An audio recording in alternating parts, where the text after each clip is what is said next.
लग्नाचे दागिने म्हणजे श्रीमंत पेशवाई दागिने, नाशिकचे सुप्रसिद्ध सराफ मयूर अलंकार सराफ। ताज्या बातम्यांसाठी नाशिक न्यूजच्या YouTube चॅनलला सबस्क्राइब करा आणि बेल आयकॉनला प्रेस करा।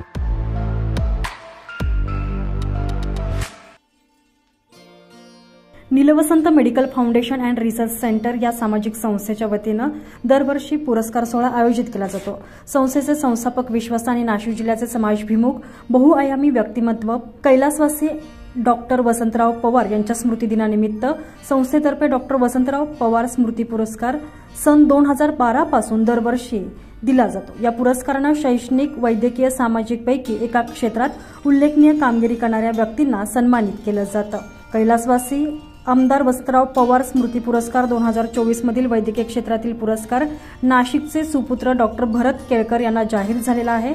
हा पुरस्कार सोहळ्याचा कार्यक्रम 7 ऑक्टोबर रोजी सायंकाळी 5 वाजता रावसाहेब थोरात हॉल या ठिकाणी पार पडणार आहे।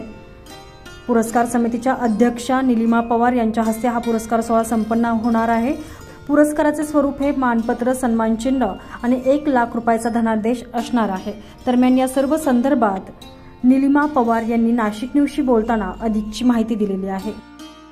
7 ऑक्टोबरला डॉक्टर वसंतराव पवार यांच्या स्मरणार्थ आपण दरवर्षी योगदान हा कार्यक्रम घेत असतो।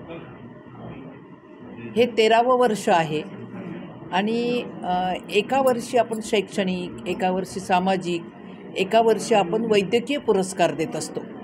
आणि हा पुरस्कार ज्यांना पुरस्कार मिळालेला नाही आणि ज्यांनी वेगवेगळ्या क्षेत्रामध्ये समाजामध्ये उल्लेखनीय असं काम केलेलं आहे की ज्याचा आदर्श समाजातील तरुण तरुणी घेतील असं आपण हे शोधून काढत असतो।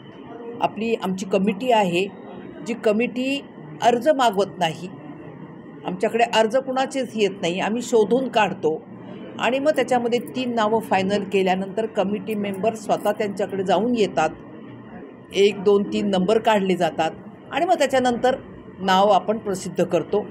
तर मला ह्यावेळेस अभिमान वाटतोय की आपण मागे डॉक्टर गोगटेंना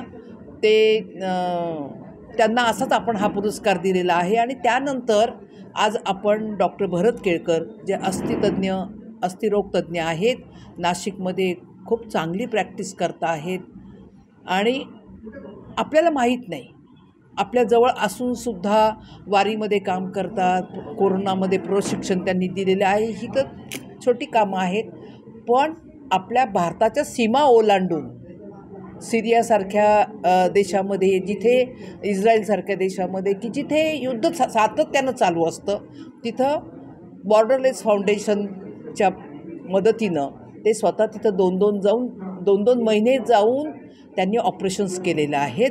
तर अशा अभिमान वाटाव्या अशा आपल्या वैद्यकीय सेवेतील डॉक्टरांना यंदाचा हा पुरस्कार जात आहे। याच्यामध्ये आपण त्यांना मानपत्र देत असतो आणि 1 लाखाचा आपण पुरस्कार त्यांना देत असतो आणि मोमेंटो पण आपण देत असतो। तर माझी आपल्याला सगळ्या नाशिककरांना विनंती आहे की आपण ह्याला चांगला प्रतिसाद द्यावा आणि ह्या कार्यक्रमाचा आपण आनंद सगळ्यांनी घ्यावा, ही माझी नम्र विनंती करते। धन्यवाद। संजय परमार, नाशिक न्यूज, मालेगाव।